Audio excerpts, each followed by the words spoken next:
speakers. And next, we honored to have our honored moderator team. And next, I would like to invite รองศาสตราจารย์อำนวยวัฒนกรศิริค่ะรองผู้การบดีฝ่ายเทคโนโลยีและการสื่อสารองค์กรมหาวิทยาลัยราชภัฏสุรินทร์ขอเสียงปรบมือดังๆเลยค่ะ It's a great show. We would like to hand over the stage with Associate Professor อำนวยค่ะพร้อมแล้วเรียนเชิญได้เลยค่ะ Thank you very much for MC. So, on behalf of organizing committee, the Teachers Council of Thailand, and also Parental Networks, today we are honored and delighted to welcome all respected and esteemed panelists to hear and also the delegates from 9 countries. Ladies and gentlemen, and everyone here to the panel discussion on the topic of transforming teaching and learning for happiness and sustainability. Firstly, may I take this opportunity to just briefly introduce the esteemed panelists today. For the first one, I'd like to introduce Associate Professor Dr. Prom Pillai Bosuman, the Committee of Secretary of Graduate Project, Faculty of Education, SSR University, Director in Brief for CME. Dr. Prom Pillai is Associate Professor in the Program of Educational Administration, SSR University. She was a Deputy Director of the Office of Computer Services, Assistant to Vice President for International Relations, and Department Head of Education, a research interest in anything about education. And the second one I'd like to introduce, Dr. Kesara Amonmuttiwong, Program Director of Southeast Asian Minister of Education Organization Regional Center for STEM Education or STEM. Dr. Kesara has many years in private sector entrepreneurship experience to successfully organize and manage large-scale education projects in Southeast Asia. A professional interest focus on promoting use of evidence-based policies and practice in enhancing diversity of human resources and especially basic education towards infrastructure and prosperity. And the third one is the Dr. Ramsan Vibhut Upatham, Education Specialist, Education, Early Childhood Development Section, United Nations Children Fund, UNICEF, Thailand. Dr. Ramsan is an Education Specialist, UNICEF Thailand. Before joining UNICEF, he was an education official at Bureau Information and Communication Technology, the Office of Permanent Secretary, Ministry of Education. Then prior to joining UNICEF, he got PhD in International Intercultural Development Education from Last State University. And this for the last one, Dr. Panther Lapgeson is Director of Education Cooperation Bureau, Office of Education Council Thailand, Ministry of Education Thailand, and also Director of Multilateral Cooperation Unit, Office of the Permanent Secretary, Ministry of Education Thailand, in project also on education. And also on this time that is very special auspicious for us to have all of these panelists today for this topic, transforming teaching and learning for happiness and sustainability. I think it's a quite important topic, and we believe that all of you are in educational institution. We have a mission for commitment for foster well-being and happiness in schools. How to fulfill students' personality, integrate emotional intelligence, and balance study and life, promote learning sustainability, explore how do we create lifelong learning, and also one thing that is to create multidisciplinary approach how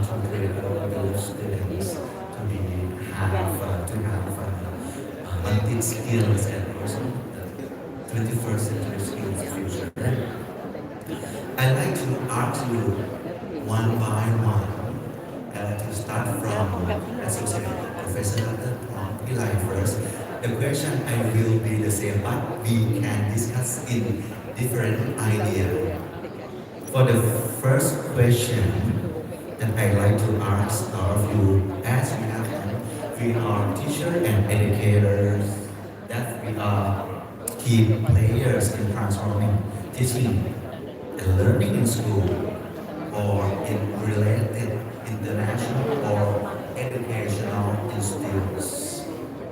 So the question, how do teachers that are here create and transform their teaching and learning management to make students happy? That is for our topic. Inside or outside schools. Maybe sometimes you have to arrange or manage schools outside schools, and how to have students have to have mindsets of lifelong learning. Yes, yes,อาจารย์พร้อมที่ไหนครับ Thank you very much and good morning to esteemed participants. It is my great pleasure to be here today and to share with all of you on a very important topic, happiness and sustainability. First of all, I would like to thank Dr. Vichan Panit, our keynote speaker, for setting a very clear stage on the relationship, on the linkage of sustainability and happiness. But before I begin my talk, I would like to say to address, okay, in your language, Selamat datang, Minggalaba, okay. Sorry that I address only two nations first because we are divided. Okay? Otherwise, my colleagues wouldn't have anything to say. So I would like to say that it is a very great opportunity for us to share our friendship in our very esteemed moment. Okay. Dr. Vichan has set a very clear stage on the linkage of happiness and sustainability. I would like to show my presentation. Okay. This is my presentation. Oh, okay, it's very beautiful with the background. Okay. Okay. If you look at here, you will see that Sustainable Development Goals, or SDG, okay, is our common goals that we need to achieve. You see the PowerPoint, right? Okay, that we have to achieve with the quality of education, goal number 4, directly related to education. But if you look at the framework of sustainable development, we will see that in the middle, the central of the three linkage together, sustainability comes from the relationship of economy, social, and environment that are interconnected in a very harmonious way and in a very balanced way. So if we have just what Dr. Vichan mentioned, that sustainable development aims to achieve well-being. So that means if we have well-being, then I believe that we can achieve happiness. But before I begin my talk in the next slide, I would like all of you to join me for a quiet moment of 30 seconds. A quiet moment of 30 seconds to think to yourself and ask yourself what happiness means to us.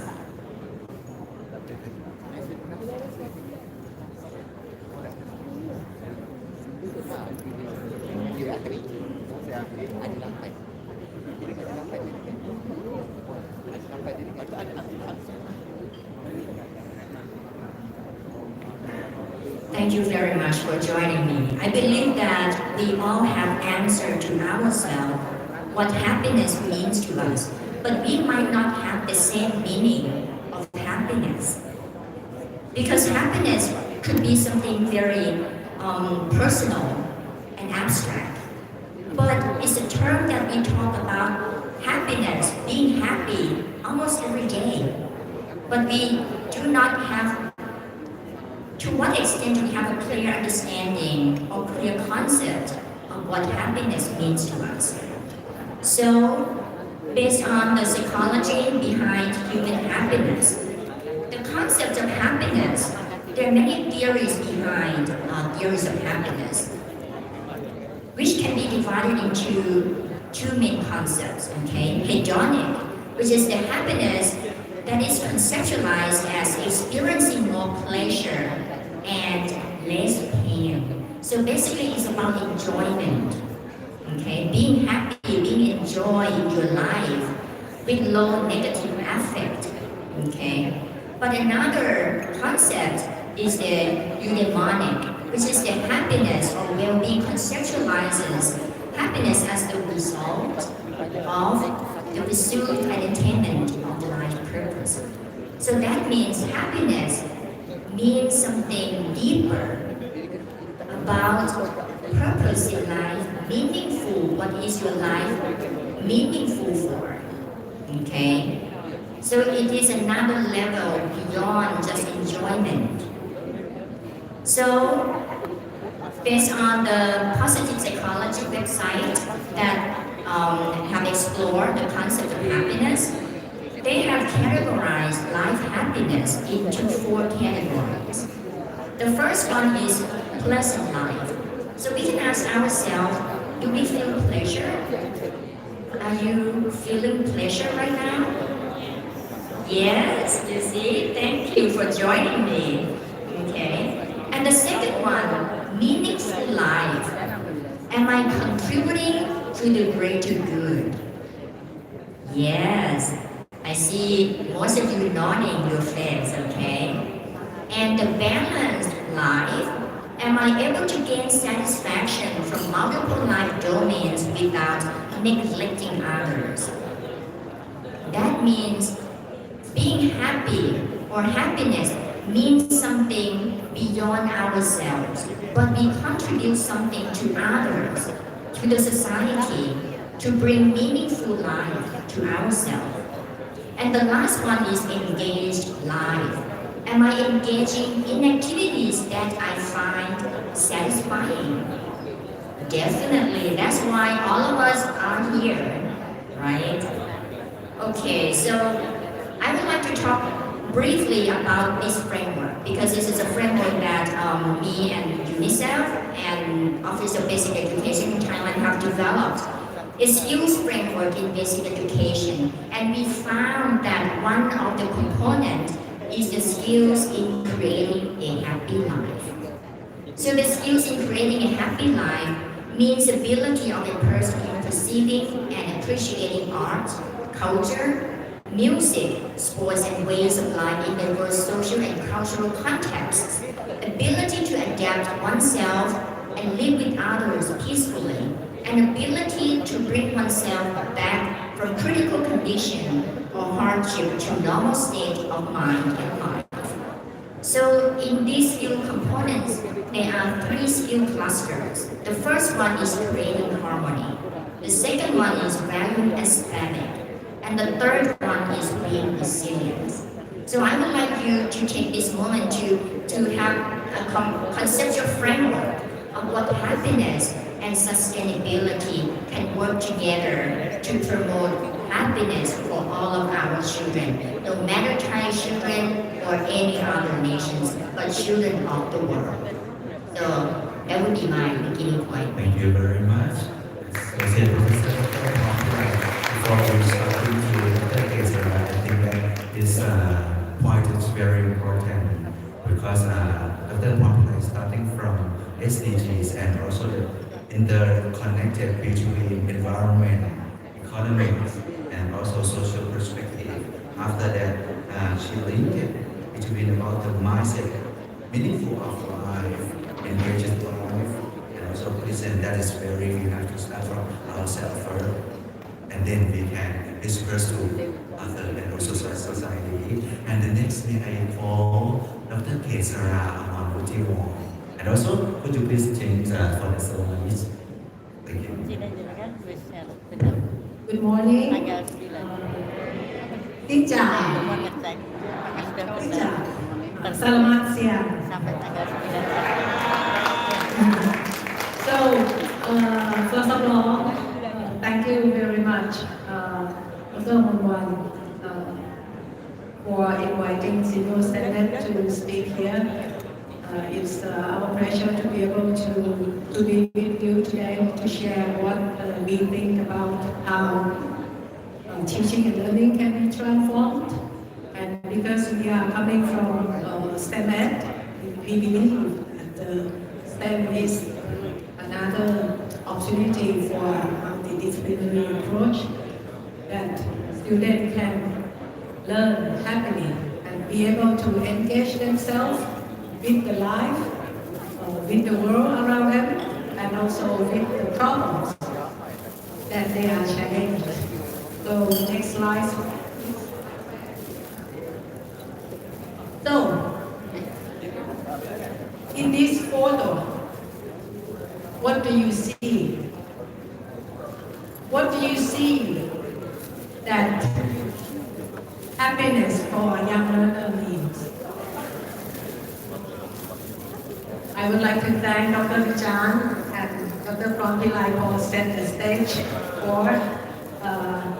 for my speaking, that when a child is happy, what does it mean? Just play football in the field? How can learning be fun and joyful? And I think that's how educators like us have to think about how teaching and learning can create a joyful experience that kids can relate what they like to the world around them. For this case, a kid would like to overcome a challenge, right?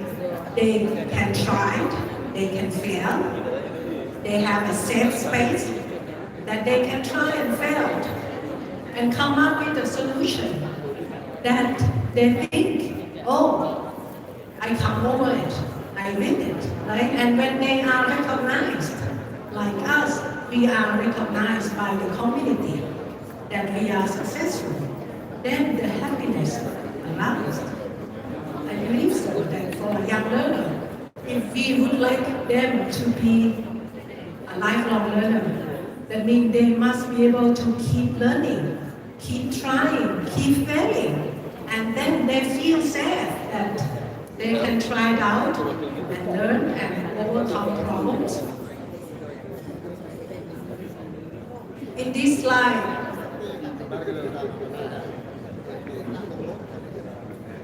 can I go back to the previous slide?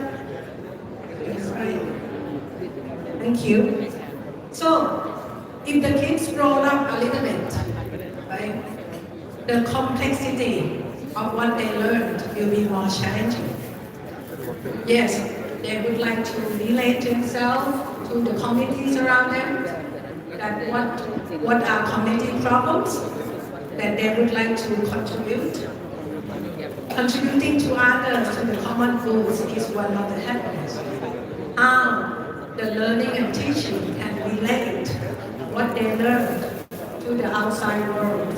That they, as a learner, teenager, they can help and contribute. How they can be able to apply what they learned to the world, to the problems around them. In this photo, you see a lot of actions. They're not just sitting and listening. They engage with others. They try it out. They invent a solution. They're able to communicate their ideas, what they think about the solution.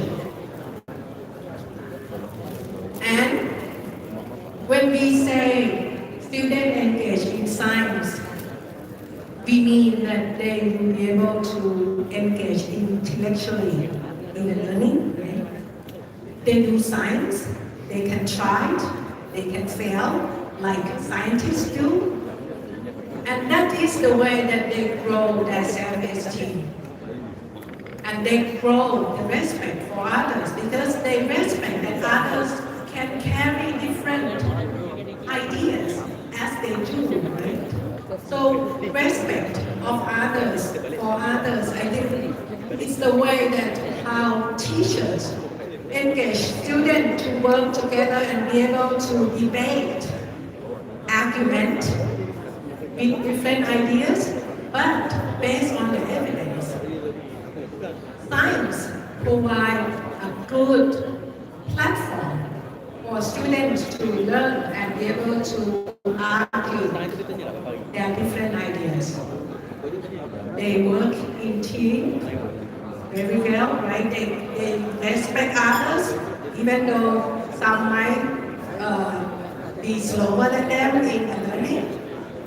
How teachers be able to create the respect of others through promoting teamwork and respect others' different ideas by inviting different groups to share ideas and ask them that what you think the others think differently from yours, what evidence do you have. It's okay that they can debate, but as long as they have evidence. And I think they can live in harmony with others even though they carry different ideas. And most important, they are challenged by problems. And they can develop a sense of purpose that what they would like to become in the future, that they can contribute to this world. So, I raise this as an example. When we think about teaching and learning in science or using engineering practices in next generation science standards that the US have introduced to their countries, they have listed down that these are the scientific and engineering practice that they would like to see across every grade level, that how students can ask questions and be able to define problems of their interest. They'll be able to use the models that represent their understanding of the concepts that they internalize. They plan and carry out investigations. They interpret the data that they collect. They'll be able to use mathematics or computational thinking and be able to explain what is their understanding about those concepts or the solution. Yes, they able to make arguments with their peers, and be able to evaluate the solutions that they create or other solutions. I think for a learner to become lifelong learner and become a quality citizen, they need this foundation to make them become a rational thinker and lifelong learner that can contribute to the world. So, yeah, I like to pause for this moment, and I would like to let you think about that how in your classroom you can think about promoting scientific and engineering practices that students can be engaged with the world around them and be able to contribute to the problems that are challenging for their communities. Thank you very much. Because discuss about multidisciplinary and also emphasize about diversity of STEM education is very important in the future and the community. Also for the classroom, very important how to collaborate the students to study together, to work, to construct their idea, their knowledge, and also disseminate to others. Like they have like presentation how to apply to society. And the next may call on Dr. Ramsan. Greeting my delegation. I take my delegation because I will speak on your behalf. Switzerland, everybody, yes. And also, sorry. Actually, we have a lot of Bahasa, right? Selamat datang. And also, even they not here, but for this one, we know who we meet. 안녕하세요. Yes, our friend. Next time in Philippines, we make sure that they go to Philippines.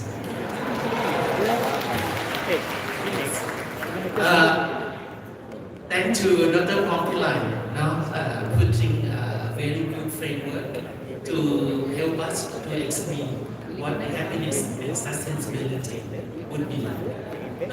And thanks to Dr. Kesara to actually put student at the heart of the conversation. I think that's very critical. It's not, you don't need UNICEF to come to say that in a classroom, the most important, right? So thank you. I think that's why today the gathering is very significant to make sure that who are the most important in education system who actually make the change.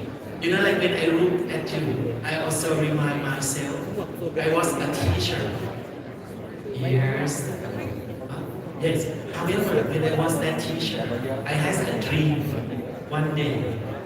I would be a person who actually telling other teacher that you have very significant time. Because when I was there, I'm very excited to go in the field, you know. My school in Nakhon Ratchasima is like 250 kilometers from here. To get into my school, I need to take bicycle to that place. And you know, during this season, it's kind of rainy, right? When you get into the bicycle, those teachers who are here, I believe that some of you face the situation. You know, along the road, the muddy road, you know, that mud get into the bicycle wheel, right? And then you need to stop once in a while to take the mud off the road. But basically you feel like, oh, sometimes you want to give up, right? But you have those students far away, they look up to you. You are an inspirer. You are those people who actually would help them. I always talk to my friend that you don't even know at one point in time, you are the person who touch on those kids and they become inspired. I want to be a teacher like you. I can give you an example. When you look at Ajahn Vichan, no? One day I really want to be like you. You are that person, really. Thank you, Ajahn Vichan, for being a role model for many teachers in Thailand. And he keep inspiring and he keep working, continuing. I believe that every single of us over here, when you bound to be a teacher, that's this teacher for life. So that's why this is all about teacher. So, and you know what? Can you go for the next one? The thing is, we having this event in September in Southeast Asia, right? But you know the World Teacher Day basically is set foot in October. The sun always rise from the east. So that's why we go ahead, right? For that one, as a UNICEF, as come from UNICEF, no, we believe and we emphasize the critical role of UNICEF, who play actually inclusive, make sure that you consider all children in your class, quality education for all, and helping all students reach their potential. And I believe that that is your standard. You want to do that every single day, no? By considering this, that's why I say that the teachers are the most important school-related factor that contribute to student achievement and effort to address the learning crisis, must involve substantial investment and also support for teachers. If you look back in the mission recovery, in that one, there was also a component talking about the teacher well-being. I come back next. Thank you. Teacher is the most important source of educational system, and also teacher must inspire our belief students for being the good person and the resource for our future. And also the next I like to follow on Dr. Pantela based on influencer discuss about the first that how to make our students happy inside or outside classroom and my sense of level is. By the way, สวัสดี to all Thai teachers. Of course, hi to my Filipino teacher. And of course, สบายดี to our India teacher. สบายดี And welcome to Thailand, of course.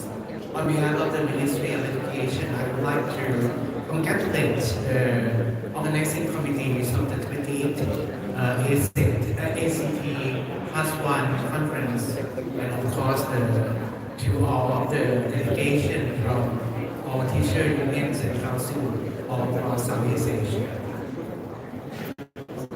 Our new government just won in yesterday. Fortunately, it is my ministers, one those who have won here already in his position.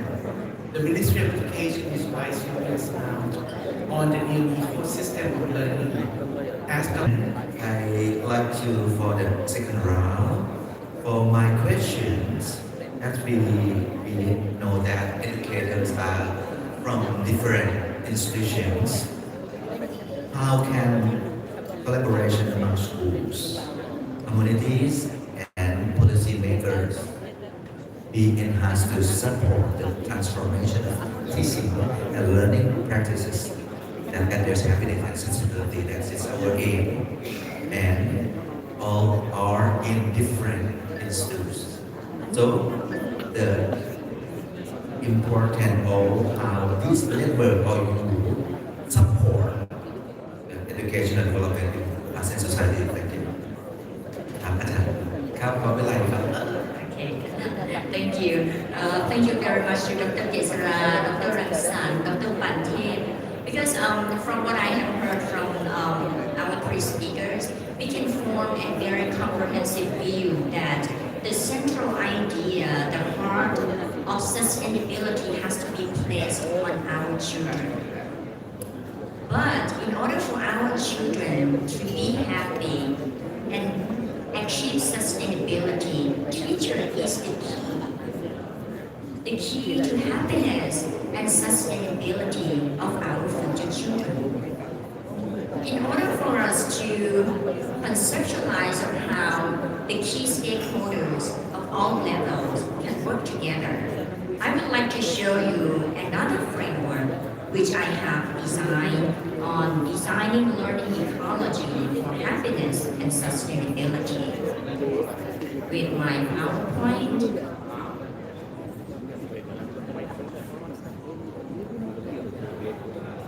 okay, I have just a framework of the learning ecology for happiness and sustainability to set a stage on how we can work together. Because learning ecology in the digital world is quite different from the world when I was a student. So, in fact, my presentation, I also have like the definition of each components of creating happiness, but since time limitation, I will just go to this framework. This is a framework of design learning ecology for happiness and sustainability, which I use the 9F principles. These 9F principles can give us some idea that teacher can keep in mind when they design teaching and learning processes to create happiness and sustainability for our children. Just like Dr. Kesara mentioned, when she talked about learning of science, you can see that children, they don't study or learn in a building, but they go out to the field, in the nature, in their real life. So the first principle is the focus, is in the central of the circle. That means when we design the learning ecology, we have to think of our student first. What do we aim to achieve? What do we wish our children to achieve for their learning, the learning outcome? But also, we have to ensure that because sustainability also places emphasis on equity. So that means fairness has to be kept in mind. We have to believe that every children should have equal space for their learning potential to be unleashed. And also learning has to be fun. Look at what Dr. Kesara show us all the activities. It is fun. It is fun for them to go out to the field running and learning with their peers. So that means school has to be reconceptualized. School doesn't mean that it has to be in the building, in a room anymore. Also friendship. We have to foster friendship, not just among children themselves, but also friendship between teachers and students as well. And also friendship from our professions and also with other stakeholders. And also learning has to be flexible and fuse. In this sense, I mean because digital technology has come into play indefinitely. So that means we have to integrate digital technology into the learning processes. Flow means that education has no boundary anymore. Education in the systems, non-formal, formal, informal, all kinds of learning have to flow to each other, among each other, and also the role of teachers have to be facilitator. And the last one is, if we be facilitator, feedback is the key for learning progress of our students. So these are the 9 gaps that I think that it's not like a rules, but I just wish that it could be some kind of principles that we can keep in mind when we design our teaching and learning processes. And with these principles, we can think about who can be engaged, which I believe that our 3 colleagues can address very well. So I will give the microphone to Dr. Kesara to be the next speaker. Thank you very much because we have only 10 minutes left. I like to start from the Kesara for CBO statement to support education in Asian countries, and I like you to provide insight in report. That's about 2 minutes. Thank you. Could I have my slide, please?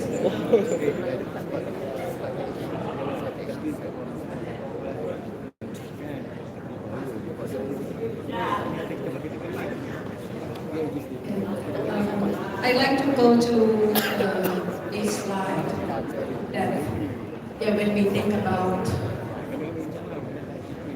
engineering and scientific practices across K-12 grades. What do you mean?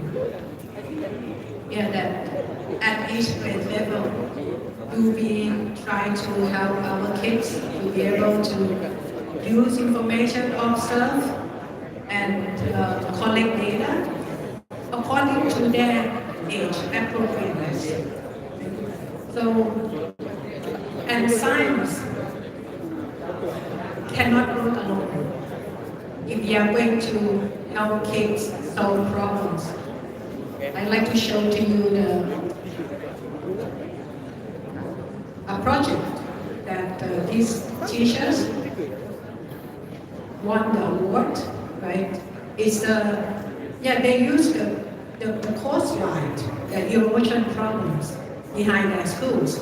And they try to pose the problems to the students with these problems that if you are an engineer, how are you going to address this erosion problem? So pose the problem that matters to them and have the science that they need to apply. And so when you pose the problem that are challenging enough and they can use in-depth knowledge to apply, that's when they can learn.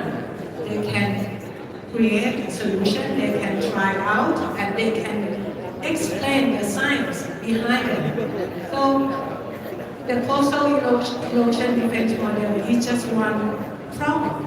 And I think in every school you have so many opportunities to pose the problem that you think they can apply the science or the knowledge behind it. So I would like to go to the next slide.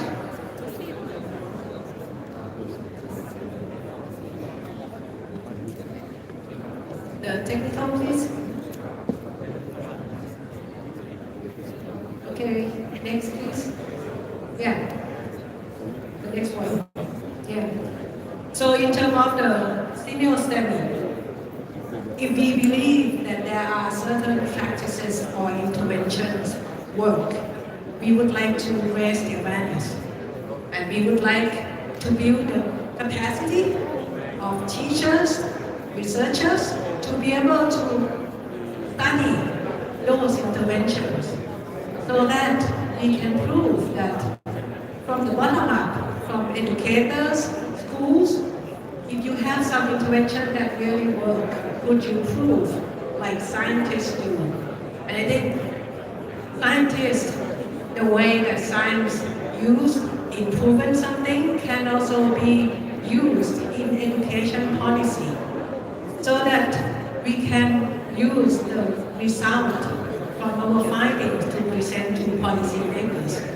I think the ways that the practitioner and researcher work these days in many countries that they use evidence to inform policymakers, it has been more than many countries.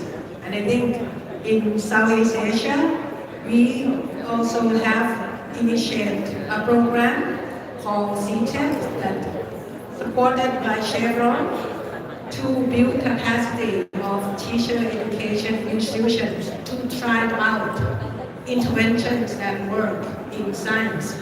And you can see there are many countries that have joined force, and we are going to prove that the evidence of the effectiveness of the program.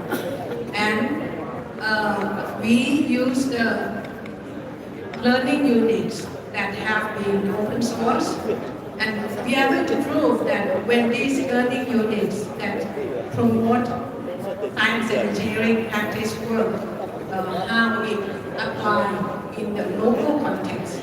And I would like to end my presentation with the next slide.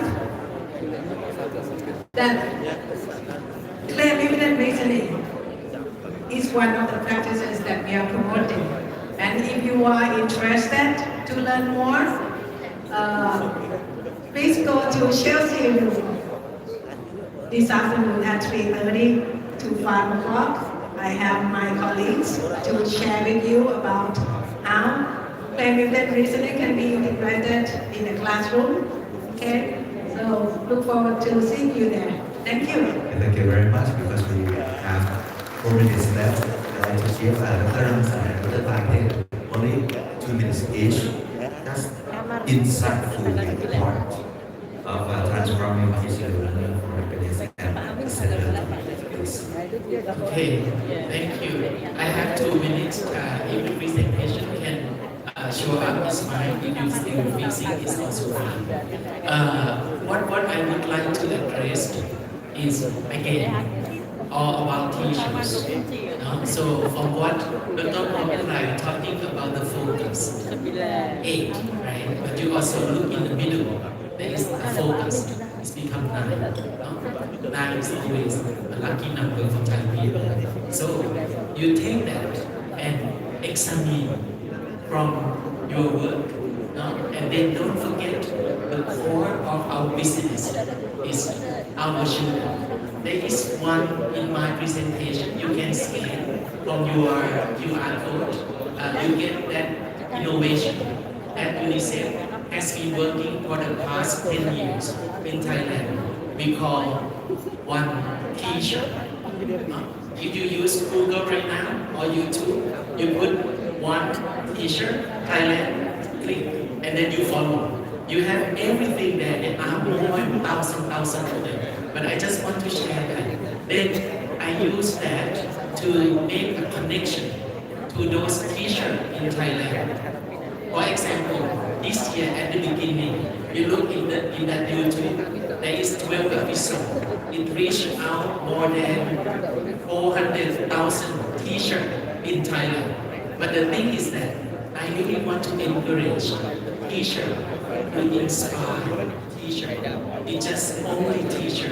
Talk to teacher and you will get to the heart of it. You were a teacher before, you are a teacher right now, you can talk to them. And by the way, before I end this one, this is very insightful for Thailand. Dr. Pongpilai mentioned about the social dimension of the happiness, the environment. There is one very important component, which is economy. Thank you everyone for coming to Thailand tonight or tomorrow. Spend your money all. Thank you for contributing to Thailand economy. God bless you. Give us please, Dr. Pongpilai, please. I think the simple message from the Ministry of Education, don't worry to spend the money. You will do that. But the key message from the Ministry of Education, of course, would be, as Dr. Gesara mentioned, intervention, and intervention. The school business is not the business as usual. Digitalization is something to inject in the classroom. Maybe the new Wi-Fi, maybe ChatGPT, maybe new teachers who has been well trained on digitalization in education.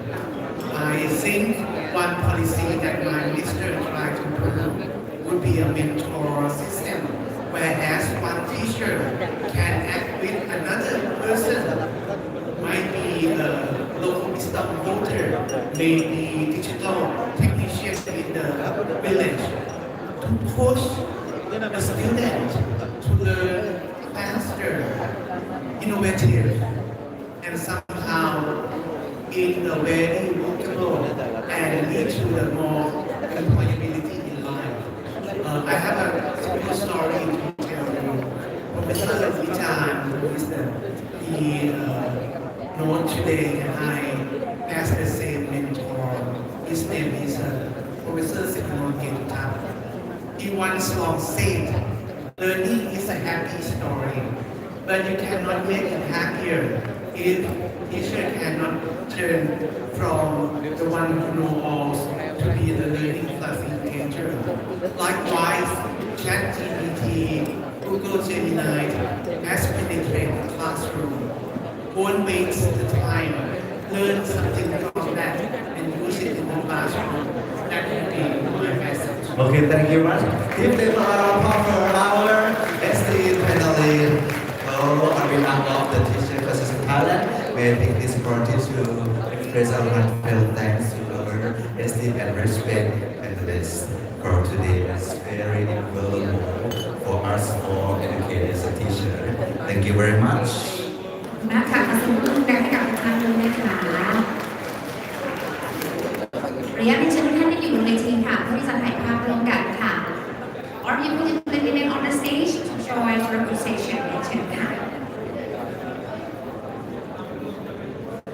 เป็นเชิญนะคะอัน นี้ก็จะเป็นหัวข้อ panel discussion ในช่วงเช้านะคะ This guess is the last section in this morning. Actually, we will have much more section in this afternoon as well. So in this afternoon around 1 p.m. we will have country report that's gonna happen at the same location right here. So after these sections, for the group sections, we will go to have a lunch together. This weekend, we want to inform you that actually agenda and all informations are on your badge. That we have QR code, or you can scan the QR code and you can learn more about agenda and the information of this event as well. And so we're gonna inform you about the location or you can come to have a lunch. I'm pretty sure that or you have coupon and registration counter, that's right. So the person who have the yellow one, let me see, anyone have the yellow one coupon? If you have the yellow one, you can go to have a lunch at the Mercury Dining Pool on 10th floor, 1 floor down, the yellow one. And so if you have the green one, you have to go to the Marbly Chinese room at 10th floor too, 1 floor down. And so we look to inform all VIP and all the leaders. So you have to go to the Marbly room Chinese as well, 10th floor, 1 floor down. And for the pink one, okay? So if you have pink one, you can go to have a lunch at the North Cafe, the same floor right here, 11th floor. Okay, if you would love to get some more information, we have a resort you can check once again. And so right now, enjoy your lunch. We will have almost 1 hour. And after that, please come back on time, 1 p.m. We have much more section for you, country reports. Okay, so enjoy your lunch. Please come back at the same room right here, same location, 1 p.m. เรียนเชิญนะคะท่านคะขออนุญาตรับเป็นภาษาไทยนะคะเราเรียนรับประทานอาหารกันค่ะสำหรับท่านใดที่ได้รับคูปองทานอาหารสีเหลืองนะคะจากโต๊ะลงทะเบียนนะคะสีเหลืองเนี่ยไปที่ห้อง Bakery Dining Room ชั้น 10 นะคะ The Marbly Chinese ชั้น 10 ค่ะสำหรับคูปองสีเขียวใครที่ได้คูปองสีเขียวก็ไปที่ห้อง The Marbly Chinese นะคะชั้น 10 แล้วก็สำหรับท่านที่เป็น VIP หรือเป็นผู้นำนะคะก็จะไปที่ห้อง The Marbly Chinese เช่นเดียวกันชั้น 10 ค่ะสำหรับท่านใดที่มีคูปองสีชมพูนะคะทานที่ห้อง The North Cafe ชั้น 11 นะคะรวมถึงบนป้ายชื่อของทุกท่านเรามี QR code ซึ่งคุณสามารถสแกนดูรายละเอียดเพิ่มเติมได้เลยค่ะขออนุญาตนัดหมายนะคะเราจะกลับมาในห้องนี้บ่ายโมงตรงนะคะบ่ายโมงตรงค่ะเป็นการรับฟังการนำเสนอรายงานประเทศนะคะกับทางที่รีพอร์ตเพราะฉะนั้นช่วงนี้มีเวลา1 ชั่วโมงนะคะเติมพลังได้เลยค่ะแล้วกลับมาพบกันนะคะบ่ายโมงต้นไปค่ะ Mr. Guest, we would like to call you one more time. Please be right back 1 p.m. on time because we will have country report at 1 p.m. on thank you.